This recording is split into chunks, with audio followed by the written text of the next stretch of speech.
Welcome to the Observe Day podcast, the show where we celebrate the days that matter. From holidays to meaningful observances, we bring you inspiring conversations, stories, and ideas to make each day count. Whether it's raising awareness, learning something new, or simply sparking joy, this is your space to explore the calendar in a whole new way. I'm your host, Wisdom Okonkwo, and I'm excited to share today's observance with you. Let's dive in. Okay, welcome back to Observe Day, the podcast where we celebrate the moments, months, and observances that bring people together and spark creativity. September is National Piano Month, a time to honor the timeless beauty of piano music and the role it plays in shaping art, storytelling, and culture. Today, we're diving into the intersection of music, theater, and creativity with a guest whose passion for art truly listens as much as it speaks. Our guest is Franky Corcoran, a dynamic Canadian artist who wears many hats, playwright, actor, director, podcaster, and the creative force behind Corcoran Entertainment. He's brought countless characters to life on stage, written and directed original works, and recently directed the musical Tick Tick Boom. Frankie also hosts the Corcoran Entertainment Show, where he brings together conversations on film, theater, television, and music. Beyond his accomplishments, Frankie is passionate about inspiring others to embrace art as a way of life. Welcome to the podcast, Frankie. Well, thanks for having me on, Wisdom, and thanks for the awesome intro. That was really, really concise. I felt like it was really long. At a point in time, I was losing my breath. It's like you're rapping. I was like, yeah, dude, chill, calm down. Speaking of music, yeah, we're just like, you're basically like singing a whole song, like in one, like how Luke Combs does it. Yeah.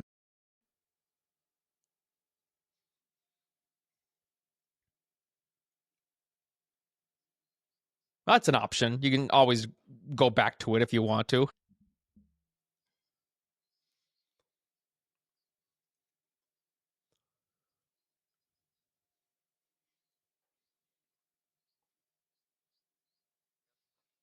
Music. I like to think that way. Like, when you mention musicians, like, oh, the piano. What role has music played in your own creative journey? Music plays a huge part in any journey. It's I always say this to people, and correct me whoever's listening to this if you're the one who said this to me, then I'm sorry, I just can't remember who said it. But it was, imagine a world without music. How lonely would that feel? How quiet would it be? How dead would the world feel if we just didn't have music? Music just went away. You know what I mean? So it's one of those situations that music plays a huge part in, I mean, even in plays that I do, picking a certain song for a certain scene or for a certain transition or for the bow music. You always want it to kind of tie back into the overall story, but also there's a lot of different things to consider, factors to look at when you're trying to come up with good music to use. And I mean, I did a musical. It was this past year. It was basically the best way to describe it. It was a one-person show that I did with a string quartet. I played the lead character. It was a script I wrote where he's a former classical musician who is unable to play anymore, but he's recounting his journey as a classical musician and the events that led him up to this point. And so that was a huge, I was working with the composer on that too. Shout out to Juan Sin Cabeza, if you happen to be listening to this, Andreas Boorkes. And, working with him a lot, we had lots of meetings on how we want the music to sound and how we want, which parts of the story he's telling, what should the vibes be, what instruments should be playing. So music plays a lot. I mean, I guess that's the long answer to say that music plays a huge part in all of our lives. I mean, imagine driving around and you didn't have anything to listen to. Not even a podcast, or like maybe there's a podcast, of course. But I mean, you got a world where you don't have the like good country music to play. You know what I mean? Like, so it's music plays a lot into the real world, and it's kind of one of those things that it's just you just can't imagine not having it. It'd be like if a McDonald's just closed, just closed randomly.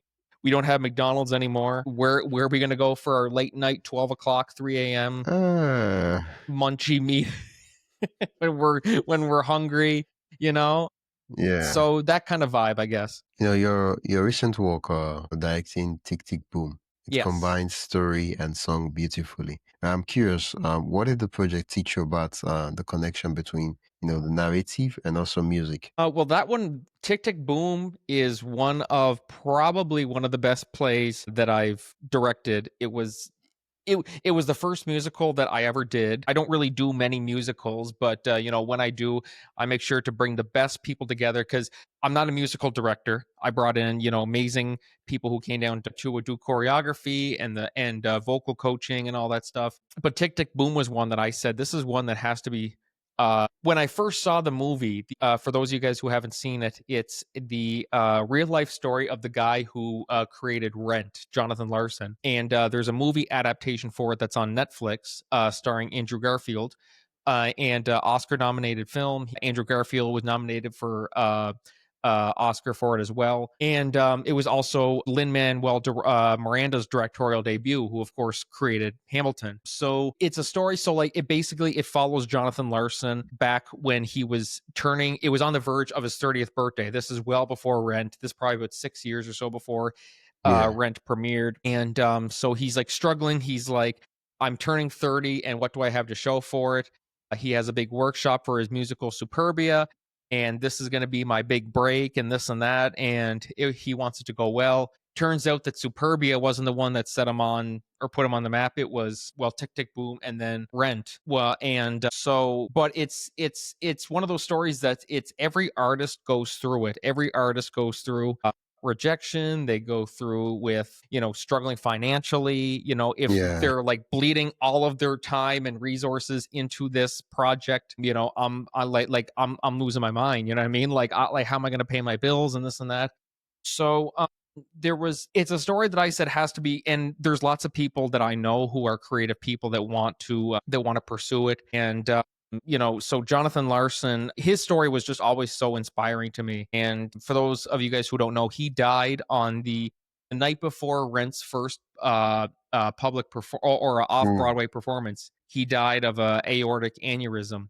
And so right before he was able to see all of his hard work finally come to life, he unfortunately wasn't able to see it. And there's also part of me that feels there's part of me that wants to honor him, someone Yeah. who was inspired by his story, somebody who wants to do theater and all this stuff and loves to do it. And it's just one that I think should be seen by everybody, even if you're not a theater person. It's just one that'll remind you that there's no, I mean, tick, tick, boom. The whole thing comes from tick, tick, tick, tick. The clock is ticking. I have to make something of my life before I turn 30 years old. Yeah. And that's kind of where it all comes from. So it shows you there's not really any time limit in life to make it. It's things come at your own pace. And Tick, Tick, Boom really showed that. It really did. Before we dive deeper, I'd love to invite you to join the Observe Day newsletter. Every week, I send you highlights of upcoming observances, creative ways to celebrate, and behind the scenes extras from the shows. It's the perfect way to stay inspired and never miss a meaningful moment.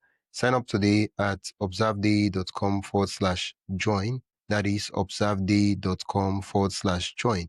Now, let's get back to the conversation. Yeah, you talked about how your work, Tick Tick Boom, was inspired, right? And I'm curious, as someone who inspires others through your art, how do you see music, like the piano, for example, helping people connect emotionally with stories? It really, I've actually seen some people who they're musicians, but they're also actors and performers, and they're Yeah, starting to say that they find it's better connecting to your audience or to the people listening through music instead of acting. I mean, when you're acting, you're playing a character. You can't connect with the audience, depending on what type of show it is, where you're breaking the fourth wall. But a majority of the time, there's not really much connection or eye contact that you can make with the audience. But when you're singing and you're performing your own music that's just coming right from your heart, you're playing yourself. You're performing as yourself. You're not playing as anybody else, unless you're Mike Smith from who plays Bubbles on Trailer Park Boys, and you're playing a different character. But so it's all about building connection. I mean, like even you doing your podcast and stuff, yeah, you're not playing a character, you're just being yourself. yeah, And so that's good for building a connection, because then you want people to say, this is somebody who I feel like we're actually kind of buddies. You know what I mean? yeah, It's different if you're watching someone in a TV show and go, well, I don't feel like we're buddies because he's not even a real person. So getting to actually listen to somebody's podcast or hear their music, you feel like we've known each other for a long time, kind of yeah. thing. It's that social relationship. Yeah, absolutely. So yeah, that's my take on building a connection with your audience. Yeah. I just had to ask the question because you mentioned how the creator of the Rent movie inspired your own movie, and I'm like, so I'm curious. I'm curious to see what yours would inspire for others. And when we talked last time, and even in the intro, I mentioned that you have the Corcoran Entertainment. I hope I'm pronouncing it right. Yep, yep. Yeah. Okay. I'm just saying, say it confidently. Hopefully, you get it right. Yeah, no, Uh, no, it was perfectly actually much better than some people do. yeah. Starting your own entertainment venture must have come with its own share of struggle and hurdle. What were some of the biggest lessons you learned in the early days? I think one thing is quality over quantity is a big one. Even doing the podcast, you go back and listen to some episodes where I was literally just scrambling. I'm like, I got to get an episode out every week. I don't care if the audio quality is crap, I need to get an episode out. And looking back on it, I kind of deeply regret that because, I mean, those episodes are still on there. I can't really give any specific numbers, but Yeah. I say that's the biggest one is more so quality over quantity. Even doing plays and stuff like that, there's times where I spend more time trying to make sure because when you're producing, directing, all that stuff, you're worried about so many different things that the quality, you're worried the quality will start to go down a little bit. So you want to make sure that don't overdo it. I guess you could say too is a big one. If you're doing a little bit of everything, if you want to act in a play, then bring someone else on to direct. Just find ways to pace yourself because otherwise you'll burn yourself out. The quality will suffer from it, and that's a big thing for me that I've really learned is to make sure that because there's even some plays that I've wanted to do that I'm like it just doesn't seem like the right time. So just because 3 years ago I would have said yeah, just make it happen somehow. I don't care Yeah. who you put in those roles, just make it happen. But now it's gotten to the point now where I'm like, if I'm going to do this stuff, I want to make sure it's good. Like I want to make sure it's worthwhile. I want to make sure it's the right script, the right people, the right just everything about it, as opposed to just let's just throw crap at the wall and see what sticks. Yeah. Well, while you were talking about you have to be someone, and you did answer the question because I was about to ask you, being someone who has acted, directed, written, and produced, you switch in between roles, right? And so the question is, how do you stay grounded as a creator, even though when you switch in different roles? I think it's good to not overdo it, as I said. Yeah. Because it's very easy now I've done a good job with some shows managing it well. Then there's some where I'm like I wish I could have, I look back on it and I'm kind of like, oh, crap, I wish I could have just stuck to one role, or I could have brought someone else on to help with this, like, so you kind of learn a lot of things along the way. But for me, yeah, that's probably the biggest one that I'd say is that looking back on it, just making sure that your creative vision always comes first too. Like you make sure that as long as you're also the director at the end of the day too, so you got to know all your other stuff and you're working the lighting and this and that. Just make sure that whatever vision you had for this play, that as long as that's comes together well and it's working and it's to your satisfaction, Yeah. and it works for everybody too. You want to make sure the cast isn't stressed out. You want to make sure that everybody's, because you're like, God, this guy's doing like 20 different things, and I kind of worry about what I'm doing and stuff. So you got to consider them as well too.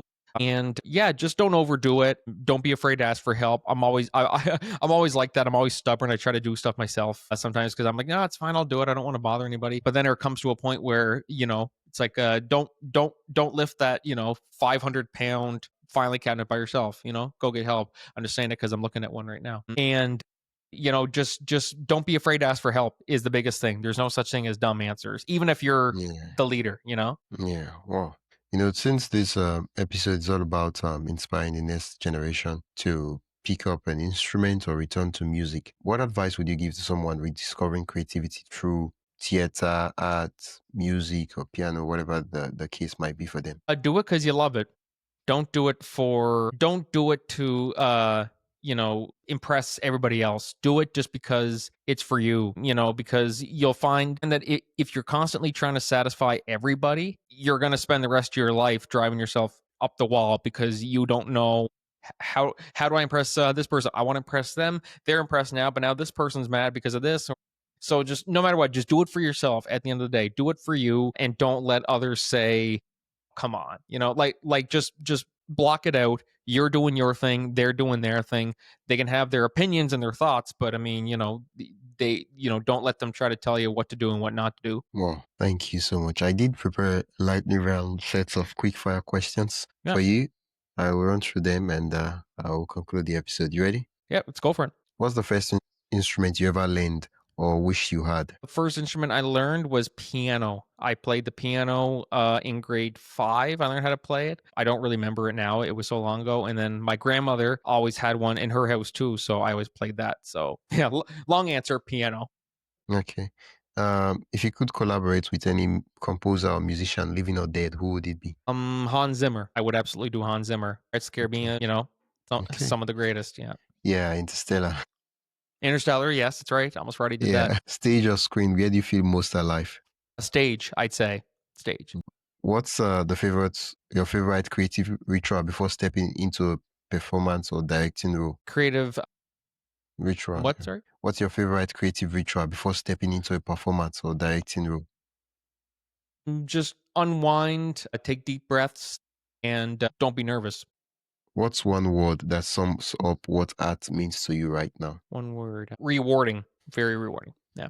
I guess that's Yeah, 2, well, but are you talking about rewarding or reward, like reward of what you do? That's REWARD. Is that what you're talking about? yeah, REW. So it's a very rewarding experience. Okay, that's one word. Yeah, one word, rewarding. Okay, thank you so much, Frankie. Where can listeners learn more about the work you're doing and connect with you? Yeah, so you guys can find me on Facebook and Instagram at Corcoran Entertainment. You can listen to our podcast, The Corcoran Entertainment Show, every week on Spotify, Apple Podcasts, YouTube, iHeartRadio, all that stuff, wherever you listen to your shows. You can follow me on Twitter as well, too. I don't really post much about Corcoran Entertainment. It's just, that's just my Twitter account at Franky Corcoran. And so, yeah, and thank you, Wisdom, again, for all that Yeah, my you're pleasure. doing.